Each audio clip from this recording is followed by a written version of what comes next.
Right, okay. Good morning అండి. మనకి తెలంగాణ ఉద్యమ చరిత్ర అనే విభాగంలో తెలంగాణ కల్చర్ తర్వాత సాలార్జంగ్ సంస్కరణలు అనేటువంటి పాఠ్య విభాగం ఉన్నది. ఈ సాలార్జంగ్ సంస్కరణలు అనే విభాగానికి సంబంధించి గ్రూప్ 2 అంశంలో అయితే దాదాపుగా 6 నుండి 8 మార్కులు రావడానికి ఆస్కారం ఉంది. ఎస్ఐ కానిస్టేబుల్ అభ్యర్థులకు అయితే ప్రిలిమ్స్ కమ్ మెయిన్స్ అంశానికి సంబంధించి కూడా దాదాపుగా 8 మార్కులు రావడానికి ఆస్కారం ఉంది. చాలా ఇంపార్టెంట్ అంశం. గ్రూప్ 1 అయితే కనుక దాదాపుగా ఒక క్వశ్చన్ ఖచ్చితంగా వస్తుంది. సో కాబట్టి సాలార్జంగ్ సంస్కరణలు లేకుండా తెలంగాణ ఉద్యమ చరిత్ర అసంపూర్ణం. కాబట్టి చాలా క్లారిటీగా వినండి, చాలా జాగ్రత్తగా వినండి. ఒకరండి చెప్పే అంశాల పట్ల దృష్టి సారించండి. Right, okay. సాలార్జంగ్ సంస్కరణలు. అసలు ఈ సాలార్జంగ్ అనేటువంటి అతడు ఎవరు? సాలార్జంగ్ అనేటువంటి అతడు ఎవరు అంటే అసబ్జాహీ రాజ్యం యొక్క ప్రధానమంత్రి. ఒకరండి, ఈ అసబ్జాహీ రాజ్యం అనేది ఎక్కడ ఏర్పాటు చేయబడింది, ఒకరండి ఎప్పుడు ఏర్పాటు చేయబడింది అనేటువంటి అంశాలు, ప్రాథమిక అంశాలు మనం తెలుసుకుందాం. సాధారణంగా భారతదేశం యొక్క దక్షిణాపథంలో నిజాం పాలనా కాలం నాటి హైదరాబాదు రాజ్యం యొక్క విస్తీర్ణం 82,689 చదరపు మీటర్లు. ఒకరండి చదరపు మైళ్ళు. ఈ చదరపు మైళ్ళ విస్తీర్ణం ఉన్నటువంటి హైదరాబాదు రాజ్యాన్ని ఎవరు పరిపాలించారు అని చూస్తే అసబ్జాహీలు అనేటువంటి వారు పరిపాలించడం జరిగినది. ఒకరండి అసబ్జాహీలు అనేటువంటి వారు పరిపాలన చేయడం జరిగినది. మరి అసబ్జాహీలు ఎప్పటి నుంచి ఎప్పటి వరకు పరిపాలన చేశారు అని చూస్తే క్రీస్తు శకం 1724 సంవత్సరం నుండి 1948 సెప్టెంబర్ 17వ తారీఖు వరకు ఈ అసబ్జాహీలు అనేటువంటి వారు హైదరాబాదు రాజ్యాన్ని పరిపాలన చేయటం జరిగినది.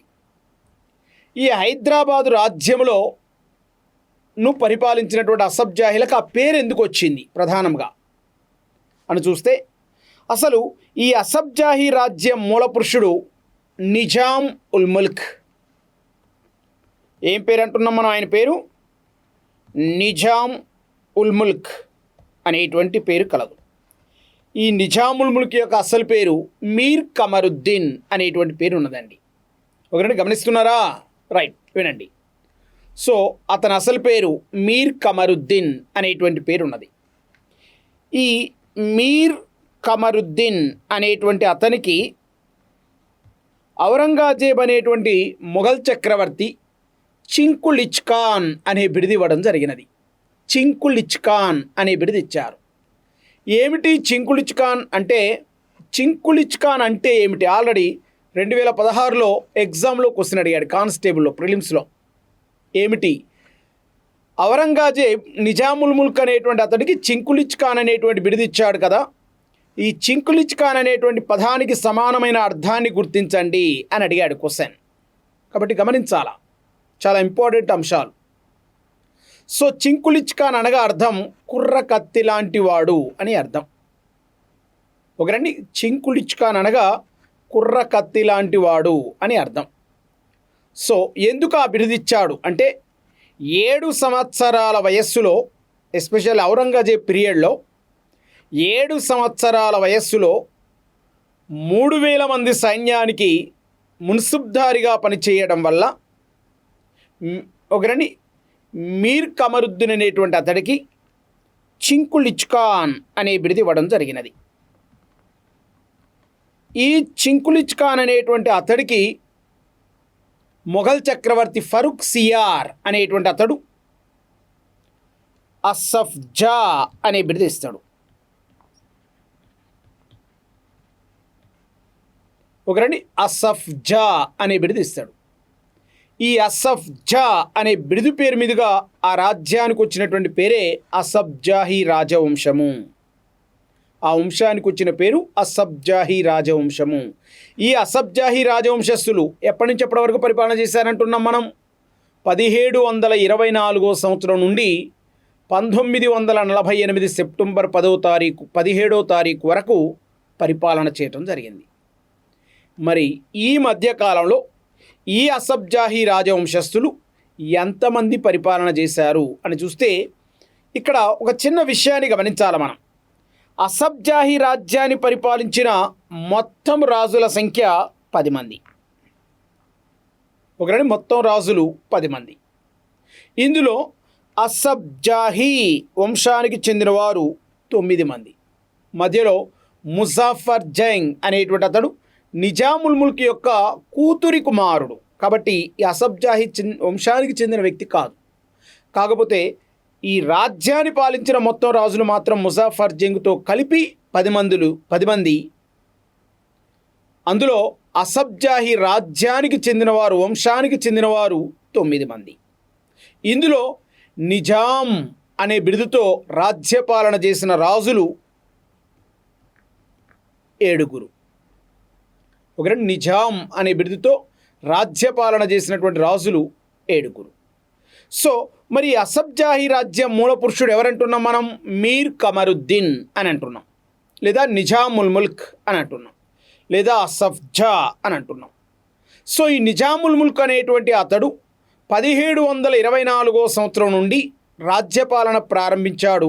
ఆయన 1724 నుంచి 1948. అంటే ఈ రాజవంశము ఈ రాజవంశాన్ని 10 మంది రాజులు దాదాపుగా 224 సంవత్సరాల పాటు రాజ్యపాలన చేయటం జరిగినది. ఎవరాళ్ళు? అసబ్జాహీలు. మరి ఈ 224 సంవత్సరాల పాటు రాజ్యపాలన చేసినటువంటి ఈ రాజుల ఆధ్వర్యంలో పనిచేసేటువంటి వ్యక్తులలో అత్యంత ముఖ్యమైన కీలకమైన పదవి ప్రధానమంత్రి అనేటువంటి పదవి. ప్రధానమంత్రి అనే పదవి. ప్రధానమంత్రి అనేటువంటి పదవికి దివాన్ లేదా రిజెండ్ అనేటువంటి పదాలతో కూడా సమానమైనటువంటి వాక్యాలు ఉండటం జరుగుతుంది. అంటే ఇప్పుడు క్వశ్చన్ చూడండి. ఈ క్రింది వానిలో ప్రత్యేకమైనటువంటి పదాన్ని గుర్తించండి అని అంటాడు. ఈ 3 పదాలు ఇస్తాడు. ఏమేమిటి? ప్రధానమంత్రి, దివాన్, రిజెండ్ అనే 3 సమాన అర్థాలు కలిగినటువంటి పదాలు ఇచ్చి ఈ క్రింది వానిలో ప్రత్యేకమైనటువంటి పదాన్ని గుర్తించండి అని అంటాడు. కాబట్టి మనకి ఈ అంశాలు తెలిసి ఉండాలి. 2016లో ఎస్ఐ కానిస్టేబుల్ ఎగ్జామ్లో ప్రిలిమ్స్లో అడిగాడు. ఏమని అడిగాడంటే రిజెండ్ అనే పదానికి సమానమైనటువంటి అర్థం కలిగినటువంటి నామాన్ని క్రింది వానిలో గుర్తించండి అని అడిగాడు. కాబట్టి మనం సమానమైనటువంటి అర్థం కలిగినటువంటి పదాన్ని గుర్తించాలా.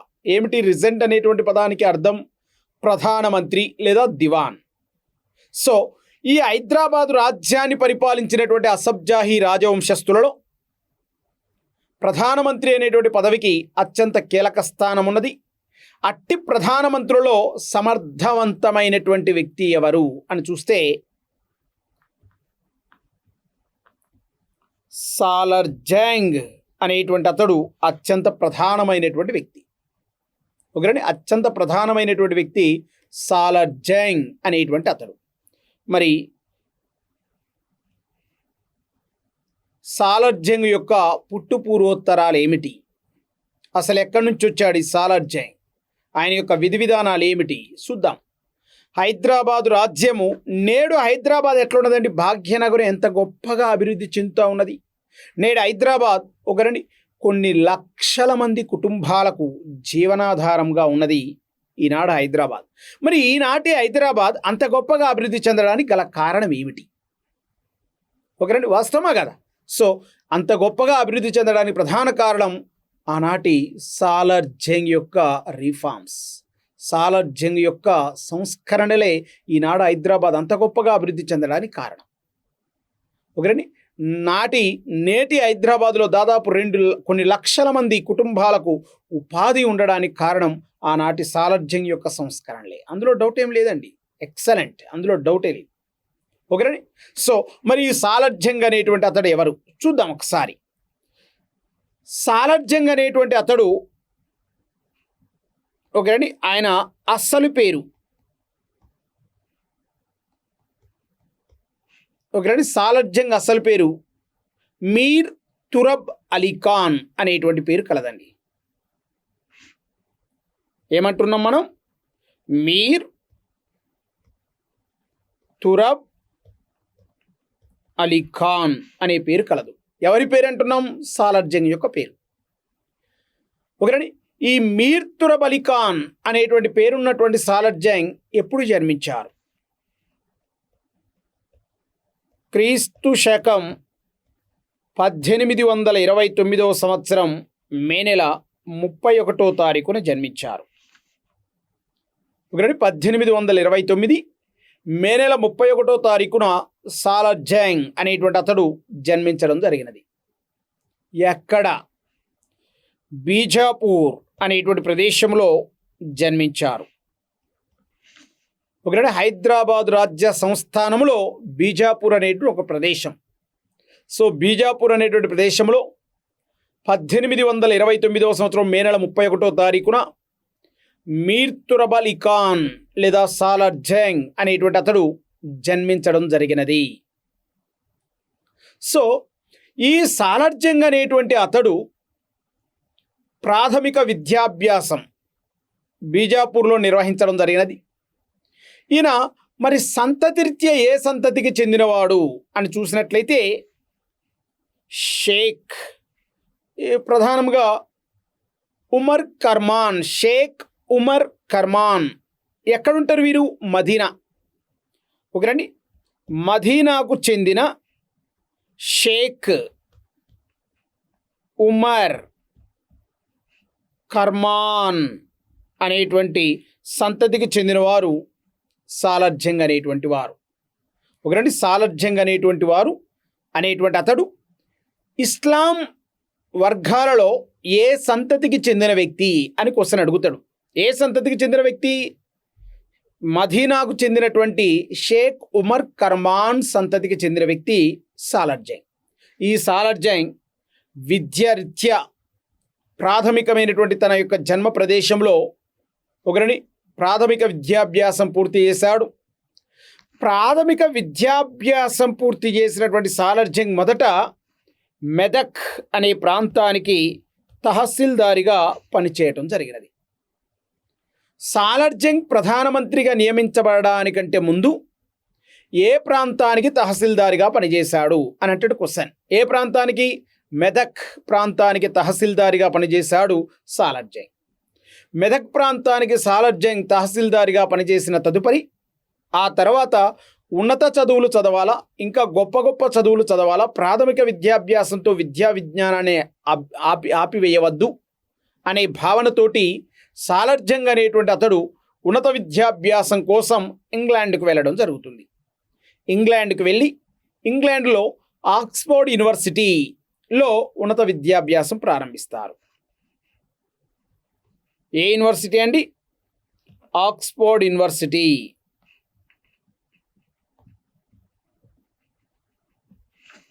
ఓకే, ఆక్స్ఫోర్డ్ యూనివర్సిటీలో విద్యాభ్యాసం గావించడం జరిగినది సాలార్జంగ్. ఏ యూనివర్సిటీ అంటున్నాం మనం? ఆక్స్ఫోర్డ్ యూనివర్సిటీలో విద్యాభ్యాసం గావించడం జరిగినది సాలార్జంగ్. మరి ఈ ఆక్స్ఫోర్డ్ యూనివర్సిటీలో విద్యాభ్యాసం గావించిన సాలార్జంగ్ ఏ శాస్త్రములో పట్టా పొందడం జరిగినది అని చూస్తే పరిపాలనా శాస్త్రము. ఒకరండి, పరిపాలనా శాస్త్రములో పట్టా పొందడం జరిగినది సాలార్జంగ్. ఏ యూనివర్సిటీ నుండి? ఆక్స్ఫోర్డ్ యూనివర్సిటీ నుండి. ఒకటి పరిపాలనా శాస్త్రంలో పట్టా పొందుతాడు సాలార్జంగ్. ఆ తదుపరి సాలార్జంగ్ డైటాన్ అనే ఆంగ్లేయుడి వద్ద పరిపాలనా మెలకువలు నేర్చుకుంటాడు. ఇంపార్టెంట్ అంశం. దాదాపుగా 4-5 కాంపిటేటివ్ ఎగ్జామ్లో ఈ క్వశ్చన్ అడిగాడు.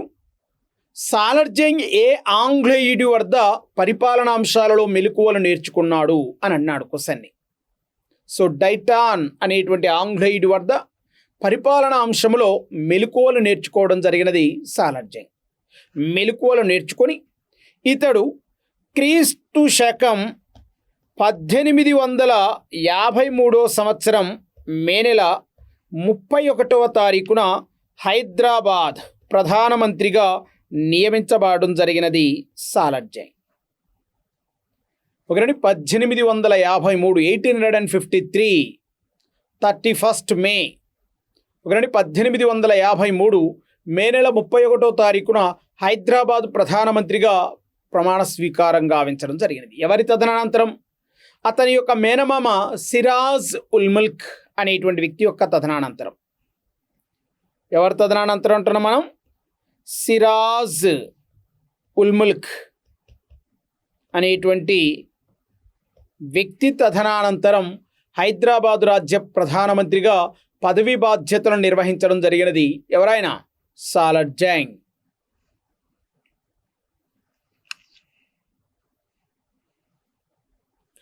సో హైదరాబాదు రాజ్య ప్రధానమంత్రిగా సాలర్జంగ్ 1853 మే నెల 31వ తారీఖున ప్రధానమంత్రిగా పదవి బాధ్యతలు నిర్వహించిన తదుపరి ముగ్గురు రాజుల వద్ద ప్రధానమంత్రి బాధ్యతలను నిర్వహిస్తారండి.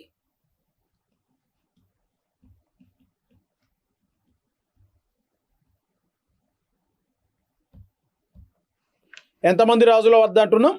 ముగ్గురు రాజుల వద్ద ప్రధానమంత్రిగా పదవీ బాధ్యతలను నిర్వహించడం జరుగుతుంది సాలర్జంగ్. సో ఈ ముగ్గురు రాజుల వద్ద ఎవరెవరు? ఆ ముగ్గురు ఎవరు? 1 నాసిరుద్దౌలా. ఎవరంటున్నాం మనం? నాసిరుద్దౌలా అని అంటున్నాం. 2వది అఫ్జలుద్దౌలా. 3 మీర్ మహబూబ్ అలీ ఖాన్ అనే ముగ్గురు రాజుల వద్ద ప్రధానమంత్రిగా పదవీ బాధ్యతలను నిర్వహించడం జరిగినది. ఎవరైనా? సాలర్జంగ్ అనేటువంటి అతడు. బాగా గమనించాలా. ఓకేనండి. ఇప్పుడు క్వశ్చన్ ఏమని అడుగుతున్నాడంటే, ఏ రాజు వద్ద సాలర్జంగ్ ప్రధానమంత్రిగా పూర్తి కాలం పనిచేసినాడు అని అడుగుతున్నాడు. అంటే మనకి ఈ అంశాలు తెలవాలి. సో నాసిరుద్దౌలా వద్ద ఎంతకాలం పనిచేశాడు, అఫ్జలుద్దౌలా వద్ద ఎంతకాలం పనిచేశాడు, మీర్ మహబూబ్ అలీ ఖాన్ వద్ద ఎంతకాలం పనిచేశాడు, ఏ సంవత్సరం నుండి ఏ సంవత్సరం వరకు పనిచేశాడు అనేటువంటి అంశాలు మనకు తెలవాలి. ఓకేనండి. నాసిరుద్దౌలా వద్ద 1853 సంవత్సరం నుండి 1857 సంవత్సరం వరకు ప్రధానమంత్రిగా పనిచేయడం జరిగినది సాలర్జంగ్.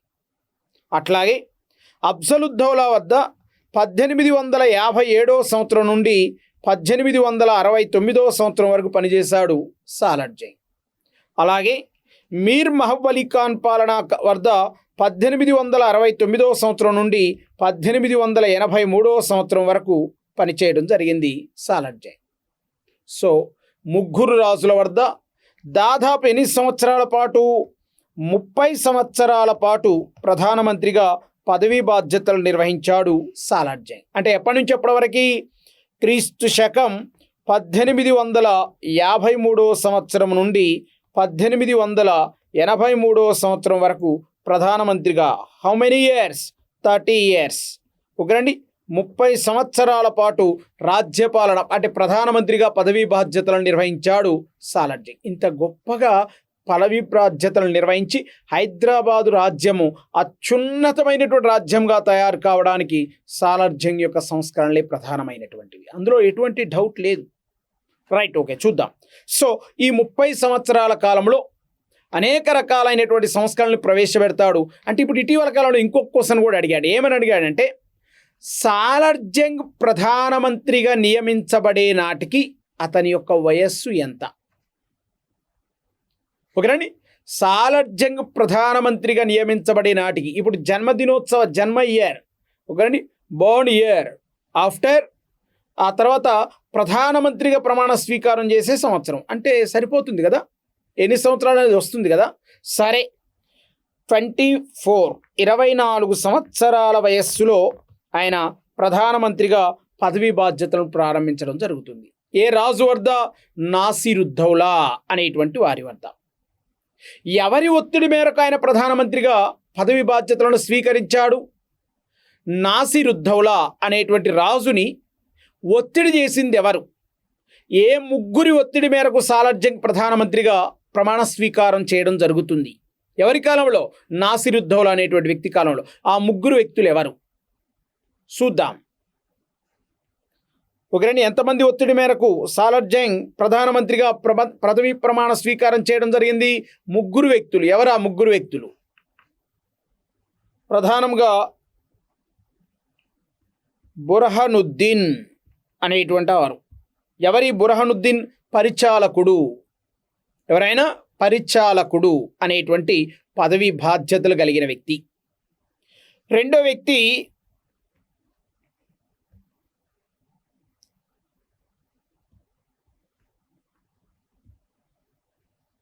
మామా జమీలా అనేటువంటి వారు. ఒకరండి, మామా జమీలా అనేటువంటి అతడు. నెక్స్ట్ మూడో వ్యక్తి లాలా బహదూర్.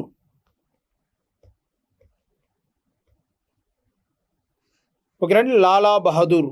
ఈ ముగ్గురు వ్యక్తుల యొక్క విన్నపం మేరకు నాసిరుద్దౌలా అనేటువంటి నిజాం రాజు సాలార్ జంగ్ అనేటువంటి వ్యక్తిని ప్రధానమంత్రిగా 1853 మే నెల 31వ తారీఖున నియమించడం జరిగినది. ఒకరండి, ఈ ముగ్గురు వ్యక్తులు ఎవరెవరు? బుర్హానుద్దీన్, మామా జమీలా, లాలా బహదూర్ అనేటువంటి ముగ్గురు వ్యక్తుల యొక్క కోరిక మేరకు ఒకరండి నాసిరుద్దౌలా అనేటువంటి అసబ్జాహీ రాజు లేదా నిజాం రాజు మీర్ తురబ్ అలీ ఖాన్ అనేటువంటి వ్యక్తిని ప్రధానమంత్రిగా నియమించడం జరుగుతుంది. సో ఆయన ప్రధానమంత్రిగా నియమించబడిన తర్వాత జరిగిన పరిణామాలు ఏమిటి? ఒకరండి, అతడు ప్రధానమంత్రిగా నియమించబడిన తర్వాత జరిగిన పరిణామాలు ఏమిటి? అయితే ప్రధానమంత్రిగా నియమించబడే నాటికి హైదరాబాద్ రాజ్యం అల్లకల్లోలంగా ఉండేది, అస్తవ్యస్తముగా ఉండేది, చాలా ఇబ్బందికరమైనటువంటి పరిస్థితులలో ఉన్నది హైదరాబాద్ రాజ్యం. సో ఈయన ప్రధానమంత్రిగా ప్రమాణ స్వీకారం చేసిన తదుపరి ఈయనకి వ్యక్తిగత సహాయ కార్యదర్శిగా సయ్యద్ హుస్సేన్ బిల్గ్రామీ అనేటువంటి వ్యక్తిని నియమించుకోవడం జరుగుతుంది.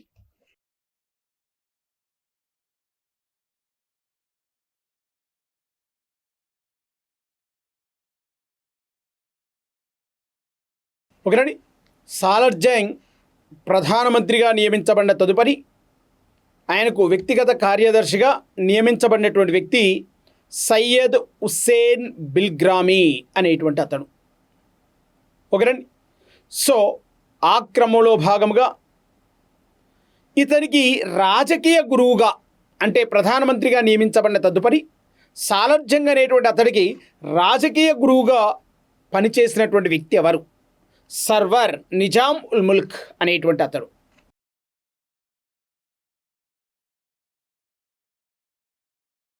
ఒకరండి, సర్వార్ నిజాం ఉల్ ముల్క్ అనేటువంటి అతడు ప్రధానమంత్రిగా సర్వార్.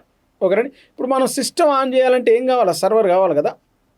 ఒకరండి, సిస్టమ్ రన్ కావడానికి సర్వర్ ఎంత అద్భుతంగా ఉపయోగపడుతుందో అదే విధముగా హైదరాబాద్ రాజ్యం అంత గొప్పగా అభివృద్ధి చెందడానికి సాలార్ జంగ్ రిఫార్మ్స్ చాలా ఉపయోగపడ్డాయి. ఓకేనండి. సో ఈ సర్వర్ నిజాం ఉల్ ముల్క్ అనేటువంటి అతన్ని సూచనల మేరకు సాలార్ జంగ్ అతన్ని రాజకీయ గురువుగా భావించి ఈ 30 సంవత్సరాల కాలంలో హైదరాబాదును అత్యున్నతమైనటువంటి రాజ్యముగా తయారు చేయటం జరిగినది సాలార్ జంగ్. ఓకేనండి. మరి ఈ సాలార్ జంగ్ అనేటువంటి అతడు రాజ్యానికి వచ్చే నాటికి హైదరాబాదు రాజ్య పరిస్థితులు ఏ విధంగా ఉన్నాయి? ఓకేనండి. హైదరాబాదు రాజ్య పరిస్థితులు చాలా వివాదాస్పదముగా, అస్తవ్యస్తముగా, చాలా రాజ్యం ఒకరండి కూనారిల్లిపోయేటువంటి పరిస్థితి కనబడతా ఉన్నది. ఏ రాజ్యం? హైదరాబాదు రాజ్యం, అసబ్జాహీ రాజ్యం, నిజాం రాజ్యం. ఒకరండి ఎవరు ప్రధానమంత్రికి వచ్చే నాటికి? సాలార్ జంగ్ ప్రధానమంత్రికి వచ్చే నాటికి ఒకరండి చూద్దాం ఒక్కసారి. ఒకరండి సాలర్జంగ్ అనేటువంటి అతడు 1829వ సంవత్సరంలో బీజాపూర్ సంస్థానంలో జన్మించడం జరిగింది. మనం ఆల్రెడీ చెప్పుకున్నాం, గమనించాలా. ఒకరండి షేక్ ఉమర్ కర్మాన్ సంతతికి చెందిన వ్యక్తి. బీజాపూర్లో 1829 మే నెల 31వ తారీఖున జన్మించారు. స్థానికంగా విద్యాభ్యాసం గావించి మెదక్ ప్రాంతానికి తహసీల్దారిగా ఉండిన తదుపరి ఉన్నత చదువులు కావాలని ఇంగ్లాండ్కి వెళ్ళి ఆక్స్ఫోర్డ్ యూనివర్సిటీ నుండి పరిపాలనా శాస్త్రం అనే విభాగంలో పట్టా పొంది హైదరాబాద్ రాజ్యానికి వచ్చి ఒకరండి తన మేనమామ సిరాజుల్ ముల్క్ అనేటువంటి అతడి మరణానంతరం 3 వ్యక్తులు ప్రభావితం చేయడం వల్ల నాసిరుద్దౌలా ఇతనిని ప్రధానమంత్రిగా నియమించడం జరుగుతుంది. సో ఇతడు ప్రధానమంత్రిగా నియమించబడే నాటికి ఆనాటి హైదరాబాద్ రాజ్యంలో ఉన్నటువంటి పరిస్థితులు ఏ విధంగా ఉన్నాయి అంటే అస్తవ్యస్తంగా ఉన్నాయి. ఏమిటి అస్తవ్యస్తంగా అంటే ఆనాడు శిస్తు వసూలు చేసేటువంటి అధికారులు,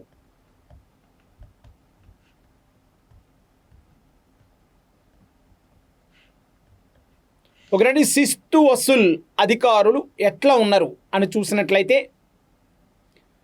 సాధారణంగా ఆ రోజుల్లో శిస్తు వసూలు చేయడానికి అంటే రూల్ ఏంటంటే వ్యవసాయదారులు పండించిన పంటలో 1/8 వంతు శిస్తు వసూలు చేయాలి.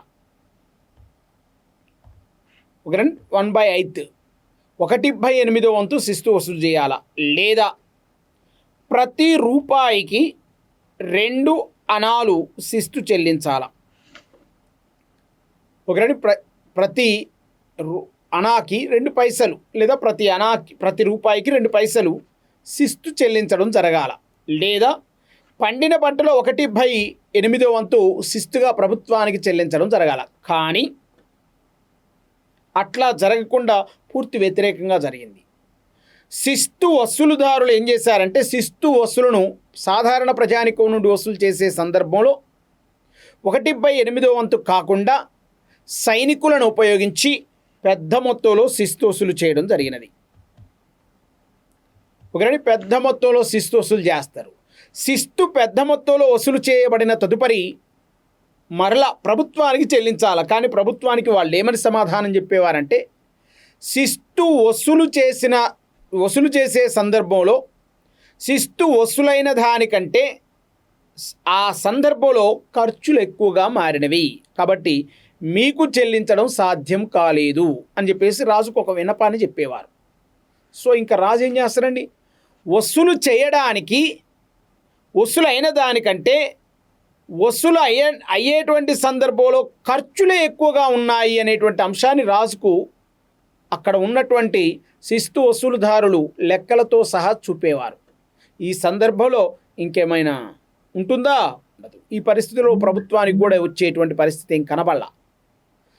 సో ఈ పరిస్థితుల్లో శిస్తు పెద్ద మొత్తంలో వసూలు అయ్యేది, కానీ ప్రభుత్వానికి మాత్రం చెల్లించేవారు కాదు. దీనివల్ల ప్రభుత్వం అద్భుతమైనటువంటి అస్తవ్యస్త పరిస్థితులలోకి మారిపోవటం జరిగినది. అంతేకాదు ఆ రోజుల్లో ప్రధానంగా 1803వ సంవత్సరం తర్వాత హైదరాబాదు రాజ్యానికి ఒక ప్రధానమంత్రి నియమించబడడం జరిగింది. అతడే చందూలాల్ అనేటువంటి అతడు. చందూలాల్ అనేటువంటి అతడు హైదరాబాదు రాజ్యానికి ప్రధానమంత్రిగా నియమించబడిన తదుపరి బ్రిటిష్ వారి యొక్క ప్రభావానికి లోనై ఈ చందూలాల్ అనేటువంటి అతడు బాగా దుబారా మనిషిగా మారి బ్రిటిష్ వారి నుండి అప్పులు తీసుకురావడం ప్రారంభించాడు. అప్పులు తీసుకొచ్చి బ్రిటిష్ వారి యొక్క భావనలచే ప్రభావితుడై వారు చెప్పినట్లు చేస్తూ సైన్యాన్ని పెంచి పోషించి రాజ్యాన్ని దిక్కుతోచని పరిస్థితిలో ఉంచడం జరిగినది. హైదరాబాదు రాజ్యం ఏ ప్రధానమంత్రి కాలంలో అప్పుల పాలు కావటం జరిగినది. ఎవరి కాలంలో? చందూలాల్ అనేటువంటి వ్యక్తి కాలంలో. హైదరాబాదు రాజ్యం ఏ ప్రధానమంత్రి కాలంలో చాలా అత్యద్భుతంగా అభివృద్ధి చెందడం ప్రారంభమైనది అని అంటాడు క్వశ్చన్. ఎవరి కాలంలో? సాలార్జంగ్ 1 లేదా మీర్ తురబ్ అలీ ఖాన్ అనేటువంటి వ్యక్తి కాలంలో హైదరాబాద్ రాజ్యం చాలా అద్భుతంగా అభివృద్ధి చెందడం ప్రారంభమైనది. Right, okay. సో ఈ విధముగా హైదరాబాద్ రాజ్యం ఒకటే అద్భుతమైనటువంటి అప్పులలో ఉన్నది. ఈ అప్పులలో ఉన్నప్పుడు ఏం చేశాడంటే 1853 సంవత్సరంలో లార్డ్ డల్హౌసీ అనేటువంటి అతడు ఇంగ్లీష్ వైస్రాయ్గా ఉండి హైదరాబాద్ రాజ్యానికి ఒక ఉత్తరం రాయటం జరుగుతుంది, ఒక విన్నపాన్ని తెలియచేయడం జరుగుతుంది. ఏమిటంటే, మీ రాజ్యము మా బ్రిటిష్ వారి వద్ద దాదాపుగా 50 లక్షల రూపాయల అప్పులో ఉన్నది. సో ఈ 50 లక్షల రూపాయల అప్పు చెల్లిస్తారా, లేదా నీ రాజ్యములో ఏవైనా ముఖ్యమైన 3 ప్రాంతాలను మాకు ఇస్తారా, ఏదేంది నిర్ణయించుకోండి అంటే, తప్పని పరిస్థితుల్లో హైదరాబాద్ నిజాం మీర్ ఉస్మాన్ అలీ ఖాన్ తన రాజ్యంలో ఒక 3 ప్రాంతాలను బ్రిటిష్ వారికి ఇవ్వడం జరుగుతుంది. ఏమిటి ఆ 3 ప్రాంతాలు? ప్రధానంగా 1 బీరార్, 2 ఉస్మానాబాద్, 3 రాయచూర్ అనే 3 ప్రాంతాలు. వాడు క్వశ్చన్ అడుగుతాడు, వాడు క్వశ్చన్ అడుగుతాడు ఏమని? బీరార్, ఉస్మానాబాద్, రాయచూర్. బీరార్ ఒప్పందములో భాగంగా 1853 సంవత్సరంలో హైదరాబాదు నిజాంకి మరియు భారత ప్రభుత్వానికి మధ్య జరిగిన 1853 బీరారు ఒప్పందములో లేని ప్రాంతం ఏమిటి అని అంటాడు క్వశ్చన్. ఉన్న ప్రాంతాలు ఏందో మనకు తెలవాలి. ఏమేమిటి ఉన్న ప్రాంతాలు? ప్రధానంగా బీరార్, ఉస్మానాబాద్, రాయచూర్ అనేటువంటి ప్రాంతాలు చాలా బలమైనటువంటి ప్రాంతాలు. ఈ బలమైనటువంటి ప్రాంతాలను అద్భుతంగా పరిపాలన చేయడం ప్రారంభించారు ఎవరైనా? సాలార్ జంగ్ అనేటువంటి అతడు.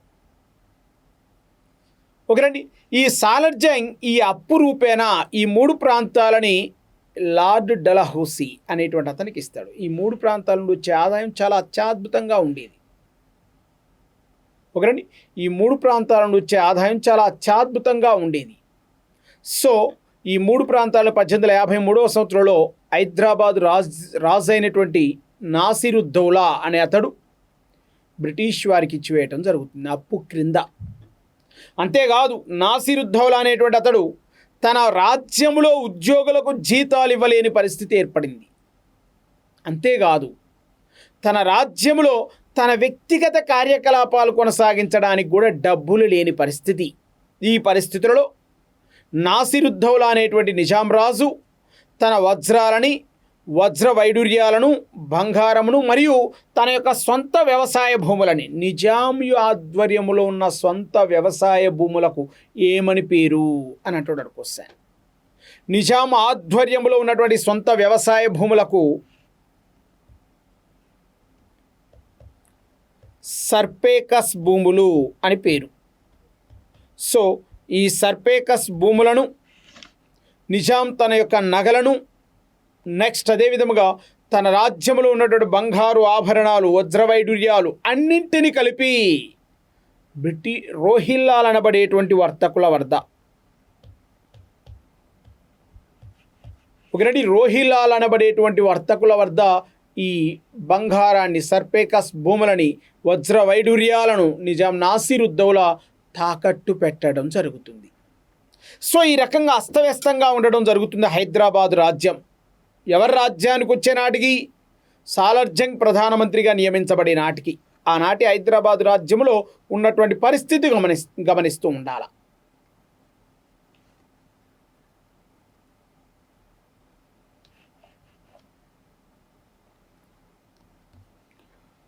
సో ఈ విధముగా హైదరాబాద్ రాజ్యము ఈ రకమైనటువంటి అస్తవ్యస్తంగా ఉన్నటువంటి పరిస్థితులలో తాను వ్యక్తిగతంగా కొన్ని ఖర్చులను భరించడానికి తన యొక్క నగలను కూడా తాకట్టు పెట్టడానికి వెనకాడని పరిస్థితి నాటి హైదరాబాద్ నిజాం నాసిరుద్దౌలా. ఒకటి ఈ పరిస్థితులలో సాలార్ జంగ్ అనేటువంటి అతడు ప్రధానమంత్రిగా నియమించబడి అనేక రకాలైనటువంటి సంస్కరణలు ప్రవేశపెట్టడం జరుగుతుంది. సాలార్ జంగ్ ఏం ప్రవేశపెట్టాడన్నాం? రిఫార్మ్స్, సంస్కరణలు అనేటువంటి వాటిని ప్రవేశపెట్టడం జరిగినది. అనేక రకాల సంస్కరణలు ప్రవేశపెట్టాడు. ఏమిటి అనేక రకాల సంస్కరణలు? ప్రధానంగా పరిపాలనా సంస్కరణలు.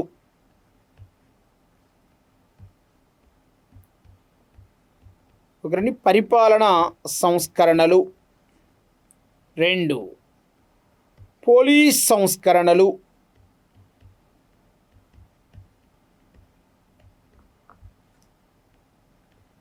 ఒకరండి 3 ఆర్థిక సంస్కరణలు.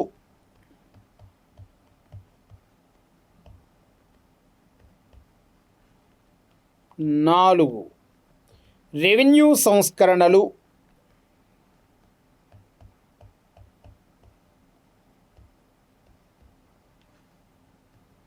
5 విద్యా సంస్కరణలు.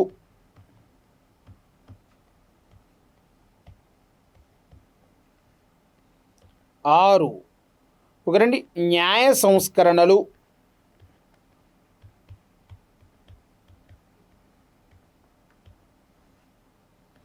7 పోలీస్ సంస్కరణలు.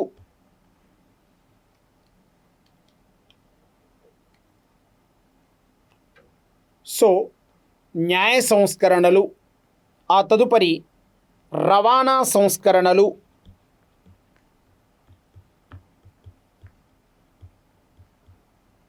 మరియు ఇతర సంస్కరణలు.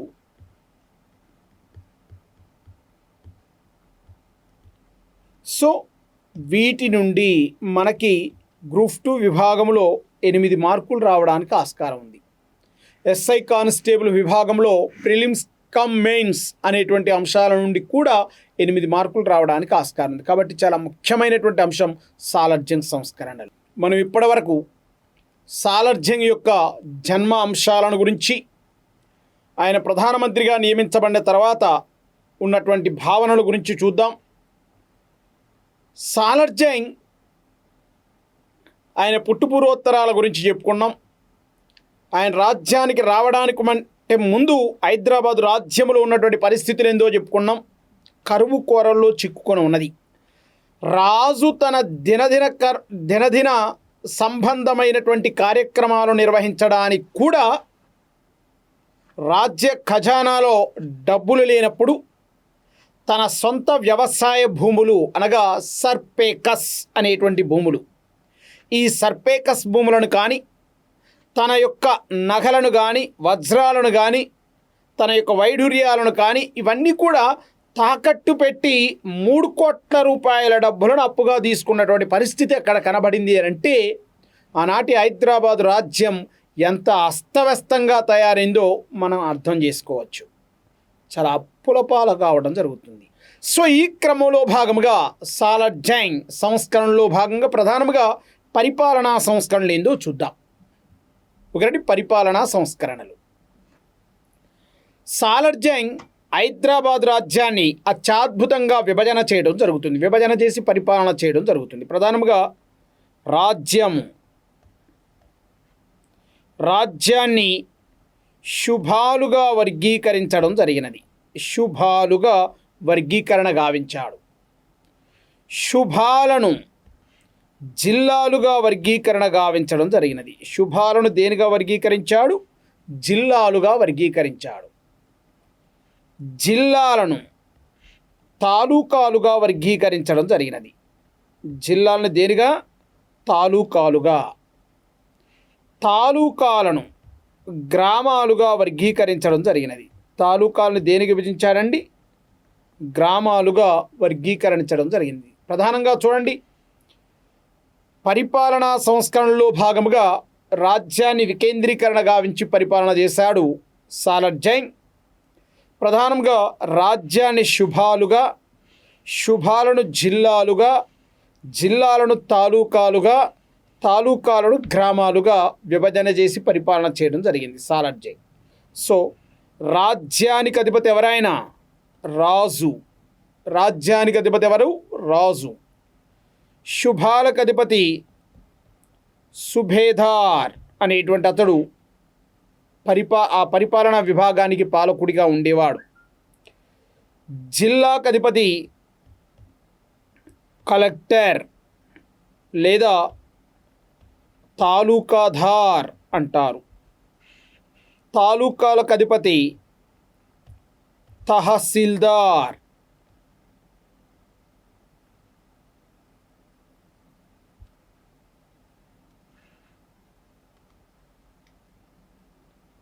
ఒకటి తాలూకాలకు అధిపతి ఎవరైనా తహసీల్దార్ అనేటువంటి అతడు అధికారిగా ఉండేవాడు. ఇక గ్రామ పరిపాలన నిర్వహించడానికి 6 ఎంప్లాయీస్ ఉండేవాళ్ళండి. How many members employees? 6 members. మనం ఆల్రెడీ చెప్పుకున్నాం. వికేంద్రీకృత పరిపాలనా పద్ధతులను అవలంబించడం జరిగినది సాలర్ జంగ్ రాజ్య పరిపాలనలో అంశంగా. ప్రధానంగా రాజ్యానికి అధిపతి ఎవరైనా రాజు. రాజ్యాన్ని దేనిగా విభజించాడన్నాం? శుభాలకు అధిపతి ఎవరైనా సుబేదార్ అనేటువంటి అతడు అధికారిగా ఉండడం జరిగినది. నెక్స్ట్, శుభాలను దేనిగా వర్గీకరించాడు? జిల్లాలకు అధిపతి ఎవరైనా జిల్లా కలెక్టర్ అనేటువంటి అతడు అధికారిగా ఉండడం జరిగింది. సాధారణంగా ఈ అంశాలు మనం గమనించాలా. జిల్లా అనేటువంటి విభాగం వచ్చింది కాబట్టి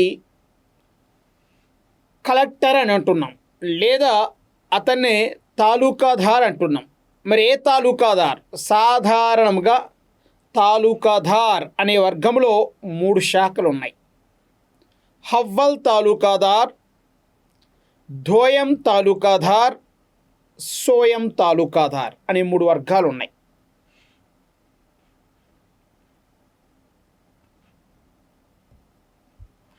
హవ్వల్ తాలూకాదార్,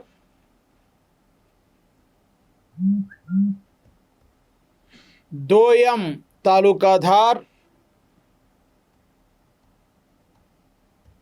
సోయం తాలూకాదార్ అనేటువంటి 3 వర్గాలు ఉన్నాయి. హవ్వల్ తాలూకాదార్ అనేటువంటి అతడు జిల్లా కలెక్టర్తో సమానం. దోయం తాలూకాదార్ అనేటువంటి అతడు రెవెన్యూ డివిజన్ ఆఫీసర్ RDOతో సమానం. సోయం తాలూకాదార్ అనేటువంటి అతడు తహసీల్దార్తో సమానం. ఒకటి తహసీల్దార్తో సమానం. సో ఇట్లా 3 రకాలైనటువంటి తాలూకాదారులు ఉండేవారు. సో ఇక్కడ మనకేం కావాలా? తాలూకాదార్. ఏ తాలూకాదార్? హవ్వల్ తాలూకాదార్ అనేటువంటి అంశం కావాలా. ఈ అవ్వల్ తాలూకాదార్ ఏ పరిపాలనా విభాగంలో ఉండినాడు? జిల్లా స్థాయిలో ఉండడం జరిగినది. ఒకరని జిల్లా స్థాయిలో ఉండడం జరిగినది. నెక్స్ట్ తర్వాత జిల్లాలని తాలూకాలుగా విభజించడం జరిగినది. ఈ తాలూకాకు అధికారి తహసీల్దార్. ఆ తర్వాత తాలూకాని గ్రామాలుగా విభజించడం జరిగినది. గ్రామంలో గ్రామ పరిపాలన సక్రమంగా నిర్వహించడానికి 6 ఉద్యోగులు కలరు అని అనుకున్నాం. ఎవరి 6 ఎవరు? ఎవరి 6 ప్రధానంగా చూద్దాం. 1 పటేల్, 2 పట్వారీ, 3 దేడ్, 4 తలారి, 5 నిరి,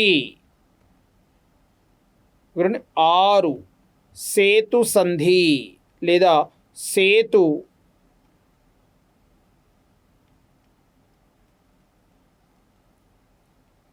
సేతు సంధు అనేటువంటి అతడు. సో ఇట్లా 6 అభ్యర్థులు ఎవరెవరండి? గ్రామంలో 6 అభ్యర్థులు గ్రామ పరిపాలనా వ్యవహారాలు నిర్వహిస్తూ ఉండేవాడు. ప్రధానంగా పటేల్, పట్వారీ, నిరి, తలారి, దేడ్, సేతు సంధు అనేటువంటి అధికారులు పరిపాలనా బాధ్యతలను సక్రమంగా నిర్వహిస్తూ ఉండేవారు. ఎక్కడ? గ్రామంలో. Is clear? No? Right, okay. చూద్దాం.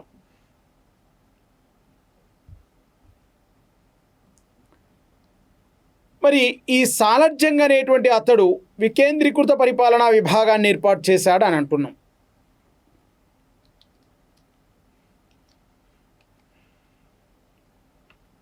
విభజన చేసి పరిపాలన చేశాడు అని అంటున్నాం. సో ఆ క్రమంలో భాగముగా ప్రధానంగా ఏమన్నాం మనం? శుభ అన్నాం. మొదట రాజ్యము, రాజ్యానికి అధిపతి ఎవరన్నాం? రాజు.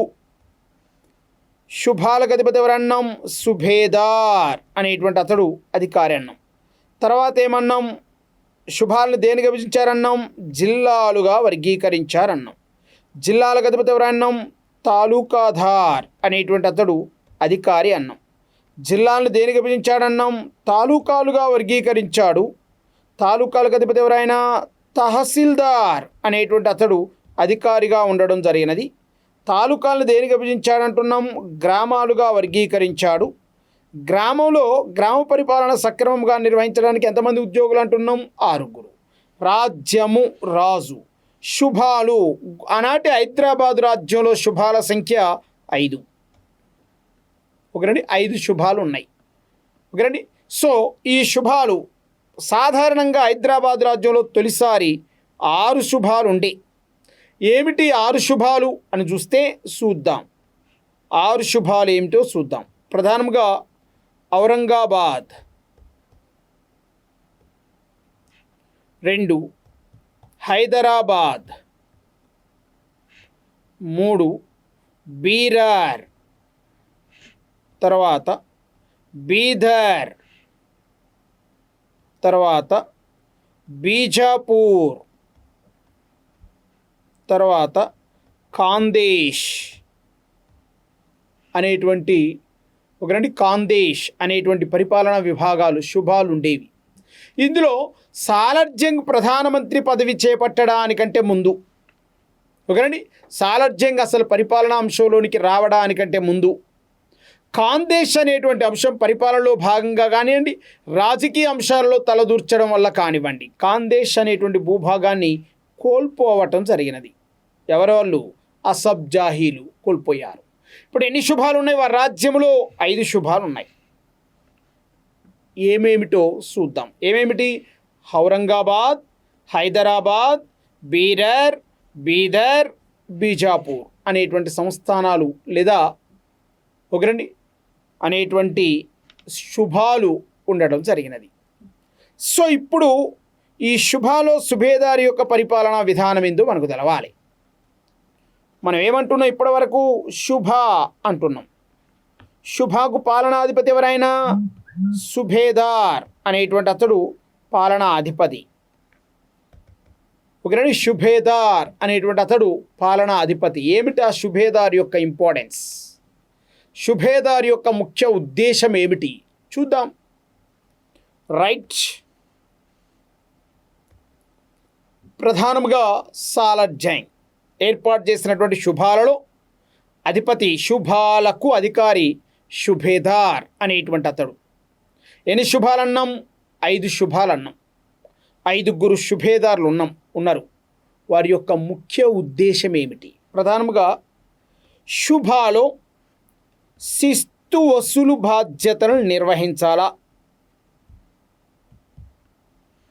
శిస్తు వసూలు బాధ్యతలను నిర్వహించాలా ఎవరైనా? సుభేదార్ అనేటువంటి అతడు.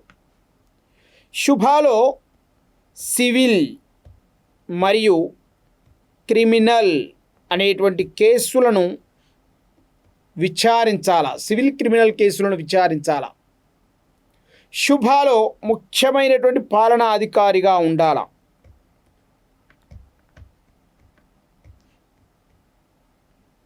శుభాలో ముఖ్యమైనటువంటి పాలనా అధికారిగా ఉండాలా ఎవరైనా? సుభేదార్ అనేటువంటి వ్యక్తి. ఈ సుభేదార్ అనేటువంటి అతడు రాజ్యంలో శుభాలో రెవెన్యూ వసూలు చేయడమే కాకుండా 1000 రూపాయల వరకు ఆబ్కారీ పన్ను విధించే అధికారం కలిగి ఉన్నాడు. పన్ను వసూలు అధికారం. 1000 రూపాయల వరకు ఆబ్కారీ పన్నును వసూలు చేసే అధికారాన్ని కలిగి ఉన్నాడు ఎవరైనా? సుభేదార్. ఎక్కడ? హైదరాబాదు రాజ్యంలో. సో ఆ క్రమంలో 1000 రూపాయల ఆబ్కారీ పన్నును వసూలు చేయగలిగే అధికారం. నెక్స్ట్, తప్పు చేసిన అభ్యర్థికి 4 సంవత్సరాలు జైలు శిక్ష.